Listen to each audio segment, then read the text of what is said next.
ನಮಸ್ಕಾರ ಎಲ್ಲರಿಗೂ. ಎಲ್ಲರೂ ಹೆಂಗಿದ್ದೀರಾ? ಚೆನ್ನಾಗಿದ್ದೀರಾ ಅನ್ಕೋತೀನಿ. Welcome back to cooking with Eera ಚಾನಲ್ಗೆ ಸ್ವಾಗತ. ನಾನು ನಿಮ್ಗೆ ಇವತ್ತು ತೋರ್ಸೋಕೆ ಹೊರಟಿರುವಂಥ ರೆಸಿಪಿ ಬಂದು ನುಗ್ಗೆಕಾಯಿ ಸಾಂಬಾರು.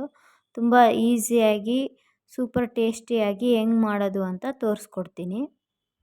ಆದರೆ ಅದಕ್ಕಿಂತ ಮುಂಚೆ ಇನ್ನೂ ನನ್ನ ಚಾನಲ್ನ ಯಾರು ಸಬ್ಸ್ಕ್ರೈಬ್ ಮಾಡ್ಕೊಂಡಿಲ್ವೋ ಆದಷ್ಟು ಬೇಗ ಸಬ್ಸ್ಕ್ರೈಬ್ ಮಾಡ್ಕೊಳ್ಳಿ.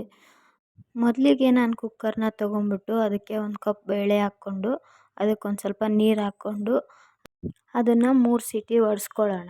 ಇವಾಗ ಸೀಟಿನೂ ಬಂದಿದ್ದಾಗಿದೆ. ನೆಕ್ಸ್ಟು ಒಗ್ಗರಣೆಗೆ ಏನೇನು ಬೇಕು ಅದು ತರಕಾರಿ ಕಟ್ ಮಾಡ್ಕೊಳ್ಳೋಣ. ಮೊದಲಿಗೆ ನುಗ್ಗೆಕಾಯಿ ಸಾಂಬಾರಾಗಿರೋದ್ರಿಂದ ನುಗ್ಗೆಕಾಯಿನೆಲ್ಲ ನಿಮ್ಗೆ ಯಾವ ಸೈಜಲ್ಲಿ ಬೇಕೋ ಆ ಸೈಜಲ್ಲಿ ಕಟ್ ಮಾಡ್ಕೊಳ್ಳಿ. ನಿಮ್ಗೇನು ಸ್ವಲ್ಪ ದೊಡ್ಡ ಸೈಜ್ ಬೇಕಂದ್ರೆ ದೊಡ್ಡ ಸೈಜು, ಚಿಕ್ಕ ಸೈಜ್ ಬೇಕಂದ್ರೆ ಚಿಕ್ಕ ಸೈಜಲ್ಲಿ ಕಟ್ ಮಾಡಿ ಇಟ್ಕೊಳ್ಳಿ. ಅಂದರೆ ಕ್ವಾಂಟಿಟಿ ನೀವು ಎಷ್ಟು ಕ್ವಾಂಟಿಟಿ ಮಾಡ್ತೀರಾ ಅಷ್ಟು ಕ್ವಾಂಟಿಟಿ ಹಾಕ್ಕೊಳ್ಳಿ, ಎಲ್ಲನೂ ಅಷ್ಟೇ. ನೆಕ್ಸ್ಟು ನಾನೊಂದು ಟೊಮೊಟೊನ ತಗೊಂಡು ಅದನ್ನು ಕೂಡ ನೀಟಾಗಿ ಹೆಚ್ಚಿಟ್ಕೊತಾ ಇದ್ದೀನಿ. ನಾನು ಯಾವುದೇ ಅಡುಗೆಗಾಗಲಿ ತುಂಬ ಮಸಾಲೆ ಬಳಸಲ್ಲ, ತುಂಬ ಕಡಿಮೆ. ಏನಾದರೂ ತುಂಬ ಸ್ಪೆಷಲ್ ಮಾಡಬೇಕು, ಮಸಾಲೆ ಹಾಕಲೇಬೇಕು ಅಂತ ಆ ಥರ ಅಡುಗೆ ಇದ್ದರೆ ಅದಕ್ಕೆ ಹಾಕ್ತೀನಿ. ಅದು ಬಿಟ್ಟರೆ ನಾರ್ಮಲಾಗಿ ಮಾಡುವಂಥದ್ರಕ್ಕೆ ತುಂಬ ಯಾವ ಮಸಾಲೆನೂ ಯೂಸ್ ಮಾಡಲ್ಲ. ಅದೇ ರೀತಿ ನಾನು ಒಂದು ಈರುಳ್ಳಿನೂ ಕೂಡ ತೊಗೊಂಡು ಅದನ್ನು ಕೂಡ ನೀಟಾಗಿ ಚಿಕ್ಕ ಚಿಕ್ಕದಾಗಿ ಹೆಚ್ಚಿಟ್ಕೊತಾ ಇದ್ದೀನಿ ಒಗ್ಗರಣೆಗೆ. ಒಗ್ಗರಣೆಗೆ ಇಷ್ಟು ಸಾಕು, ನೀವು ನೋಡ್ತಾ ಇರ್ಬೋದು. ಈರುಳ್ಳಿ, ಟೊಮೊಟೊ ಮತ್ತು ನುಗ್ಗೆಕಾಯಿ ಎಲ್ಲ ರೆಡಿ ಮಾಡಿ ಇಟ್ಕೊಂಡಿದ್ದೀನಿ. ಸ್ವಲ್ಪ ಕರಿಬೇವು ಮತ್ತು ಕೊತ್ತಂಬರಿ ಸೊಪ್ಪನ್ನು ನೀಟಾಗಿ ಅರೇಂಜ್ ಮಾಡಿ ಇಟ್ಕೊಂಡಿದ್ದೀನಿ. ಇವಾಗ ಸ್ಟವ್ ಮೇಲೆ ಒಂದು ಪಾತ್ರೆನ ಇಟ್ಕೊಂಡು ಅದಕ್ಕೆ ಒಂದು 2-3 ಟೀ ಸ್ಪೂನ್ ಆಗೋಷ್ಟು ಎಣ್ಣೆನ ಹಾಕೋತಾ ಇದ್ದೀನಿ. ಅದಕ್ಕೆ ಒಂದು ಸ್ವಲ್ಪ ಸಾಸಿವೆ, ಜೀರಿಗೆ ಮತ್ತು ಒಂದು ಸ್ವಲ್ಪ ಬೆಳ್ಳುಳ್ಳಿ ಬಿಡಿಸಿಟ್ಕೊಂಡಿದ್ದೆ, ಆ ಬೆಳ್ಳುಳ್ಳಿ ಮತ್ತು ಕರಿಬೇವು ಕೂಡ ಹಾಕ್ಕೋತಾ ಇದ್ದೀನಿ. ಅದೇ ರೀತಿ ನಾನೇನು ಈರುಳ್ಳಿನ ಕಟ್ ಮಾಡಿ ಇಟ್ಕೊಂಡಿದ್ದೆ ಒಗ್ಗರಣೆಗೆ ಅದು ಕೂಡ ಸೇರಿಸ್ಕೊತಾ ಇದ್ದೀನಿ. ಅದನ್ನು ನೀಟಾಗಿ ಸ್ವಲ್ಪ ಫ್ರೈ ಮಾಡ್ಕೋಬೇಕು. ಈರುಳ್ಳಿ ಒಂಚೂರು ಫ್ರೈ ಆಗಬೇಕಲ್ವ, ಒಂಚೂರು ಗೋಲ್ಡನ್ ಕಲರ್ವರೆಗೂ ಫ್ರೈ ಆಗಲಿ, ಸ್ವಲ್ಪ ಚೆನ್ನಾಗಿ ಬೇಯಬೇಕು ಅದು. ಇನ್ನೂ ಒಂದು ಏನಂದರೆ, ನಿಮ್ಗೆ ಎಣ್ಣೆ ಕೂಡ ನಿಮಗೆ ನಾನು ಹಾಕೋ ಎಣ್ಣೆ ಜಾಸ್ತಿ ಅನ್ನಿಸ್ತು, ನೀವೇನಾದರೂ ಆಯಿಲ್ ಕಮ್ಮಿ ತಿಂತೀರಾ ಅಂದರೆ ನೀವು ಕಮ್ಮಿ ಹಾಕ್ಕೊಂಡು ಮಾಡ್ಕೋಬೋದು. ನೆಕ್ಸ್ಟು ನಾನು ಇನ್ನೇನು ಹೆಚ್ಚಿಟ್ಕೊಂಡಿದ್ನಲ್ಲ ಟೊಮೊಟೊ ಅದು ಕೂಡ ಆ್ಯಡ್ ಮಾಡ್ಕೋತೀನಿ. ಅದನ್ನು ಕೂಡ ನೀಟಾಗಿ ಫ್ರೈ ಮಾಡ್ಕೋಬೇಕು.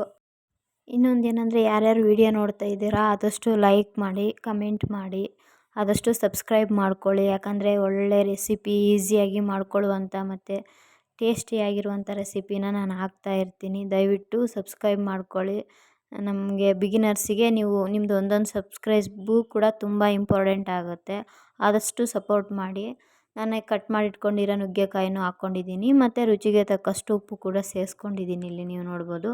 ಅದೆರಡೂ ಸೇರಿಸ್ಕೊಂಡು ನೀಟಾಗಿ ಫ್ರೈ ಮಾಡ್ಕೋಬೇಕು. ನುಗ್ಗೆಕಾಯಿ ಒಂದು ಸ್ವಲ್ಪ ಹಸಿ ವಾಸನೆ ಇರುತ್ತಲ್ಲ, ಅದೆಲ್ಲ ನೀಟಾಗಿ ಹೋಗಬೇಕಲ್ಲ, ಅದನ್ನೆಲ್ಲ ಚೆನ್ನಾಗಿ ಫ್ರೈ ಮಾಡ್ಕೋಬೇಕು. ಅದು ಫ್ರೈ ಮಾಡ್ಕೋಬೇಕಂದ್ರೆ ಒಂದು 2 ನಿಮಿಷ ನಾನು ಅದನ್ನು ಮುಚ್ಚಳ ಮುಚ್ಚಿ ಬೇಯಕ್ಕೆ ಬಿಡ್ತೀನಿ.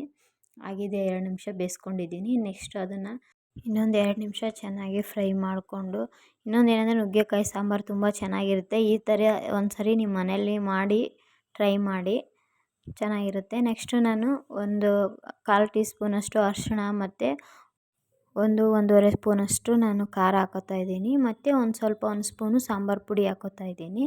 ಇದಕ್ಕಿಷ್ಟೇ ಮಸಾಲ, ಇನ್ಯಾವ ಮಸಾಲೆ ಆ್ಯಡ್ ಮಾಡೋ ಅವಶ್ಯಕತೆ ಇಲ್ಲ. ಇನ್ನೊಂದೇನೆಂದರೆ, ಎಲ್ಲ ಅಡುಗೆಗೂ ತುಂಬ ಮಸಾಲೆ ಆ್ಯಡ್ ಮಾಡಿದರೆ ಅದು ತಿನ್ನೋಕ್ಕೂ ಇಷ್ಟ ಆಗೋಲ್ಲ. ಅದು ಒಂಥರ ಆ ಸ್ಮೆಲ್ಲಿಗೆ ಊಟ ಹೋಗೋಲ್ಲ. ಬಟ್ ಯಾವಾಗೋ ಒಂದು ಸರಿ ಯಾವ ಅಡುಗೆಗೆ ಬೇಕು ಆ ಅಡುಗೆಗೆ ಆ ಥರ ಮಸಾಲೆಗಳು ಹಾಕ್ಕೊಂಡು ತಿಂದ್ರೇ ಚೆನ್ನಾಗಿರುತ್ತೆ. ಎಲ್ಲದಕ್ಕೂ ತುಂಬ ಮಸಾಲೆಗಳು ಹಾಕಿದರೆ ಆ ಟೇಸ್ಟ್ ಚೆನ್ನಾಗಿರೋಂಗಿಲ್ಲ. ಅದು ನಮಗೆ ತಿನ್ನೋಕ್ಕೂ ಒಂಥರ ಆಗುತ್ತೆ. ನಾನು ಇನ್ನೇನು ಕುಕ್ಕರಲ್ಲಿ ಸಿಟಿ ಹೊಡೆಸಿಟ್ಕೊಂಡಿದ್ನಲ್ಲ ಬೇಳೆ, ಅದನ್ನು ಕೂಡ ಇವಾಗ ಸೇರಿಸ್ಕೋತಾ ಇದ್ದೀನಿ. ನೀಟಾಗಿ ಸೇರಿಸ್ಕೊಂಡು ಇವಾಗ ಇದನ್ನು ಸ್ವಲ್ಪ ಚೆನ್ನಾಗಿ ಕುದಿಸ್ಕೋಬೇಕು ನಾವು.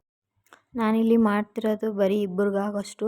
ನಿಮ್ಮ ಮನೇಲಿ ನೋಡಿ ಎಷ್ಟು ಜನಕ್ಕೆ ಮಾಡ್ತೀರಾ ಅದನ್ನು ನೋಡಿಬಿಟ್ಟು ಆ ಕ್ವಾಂಟಿಟಿ ಮೇಲೆ ಎಲ್ಲನೂ ಆ್ಯಡ್ ಮಾಡಿಕೊಂಡು ಹೋಗಿ, ಚೆನ್ನಾಗಿರುತ್ತೆ. ಇದನ್ನು ಕೂಡ ಇವಾಗ ನೀರು ಹಾಕ್ಕೊಂಡಿದ್ದೀನಿ, ಬೇಳೆ ಹಾಕ್ಕೊಂಡಿದ್ದೀನಲ್ಲ ಅದು ಕೂಡ ಸ್ವಲ್ಪ ಬೇಯಬೇಕು. ಅದನ್ನು ಕೂಡ ಮುಚ್ಚಳ ಮುಚ್ಚಿ ಒಂದು 5 ನಿಮಿಷ ಬೇಯಿಸ್ಕೊತಾ ಇದ್ದೀನಿ. ನೋಡ್ಬೋದು ಎಷ್ಟು ಚೆನ್ನಾಗಿ ಬೆಂದಿದೆ, ಚೆನ್ನಾಗಿ ಕುದೀತಾ ಇದೆ. ಈ ಟೈಮಲ್ಲಿ ಎಲ್ಲ ತೆಗೆದು ನೀಟಾಗೆಲ್ಲ ಚೆನ್ನಾಗಿ ಮಿಕ್ಸ್ ಮಾಡ್ಕೊಳ್ಳೋಣ. ನಾನು ಇನ್ನೇನು ಸ್ಟವ್ ಆಫ್ ಮಾಡೋಕ್ಕೆ ಒಂದು 5 ನಿಮಿಷ ಆಯ್ತು ಅನ್ಲಿಕ್ಕೆ ಸ್ವಲ್ಪ ಕೊತ್ತಂಬರಿ ಸೊಪ್ಪು ಹಾಕ್ಕೊಂಡಿದ್ದೀನಿ ಕಟ್ ಮಾಡಿಕೊಂಡು.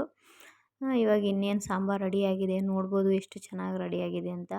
ನೀವು ಮನೇಲಿ ಮಿಸ್ ಮಾಡದೆ ಒಂದು ಸತಿ ಈ ಸಾಂಬಾರನ್ನ ಟ್ರೈ ಮಾಡಿ, ತುಂಬ ಚೆನ್ನಾಗಿ ಬರುತ್ತೆ. ಇನ್ನೂ ನನ್ನ ಚಾನಲ್ ಯಾರ್ಯಾರು ಸಬ್ಸ್ಕ್ರೈಬ್ ಮಾಡ್ಕೊಂಡಿಲ್ಲ ಸಬ್ಸ್ಕ್ರೈಬ್ ಮಾಡ್ಕೊಳ್ಳಿ, ಲೈಕ್ ಮಾಡಿ, ಶೇರ್ ಮಾಡಿ. Thank you so much watching my video.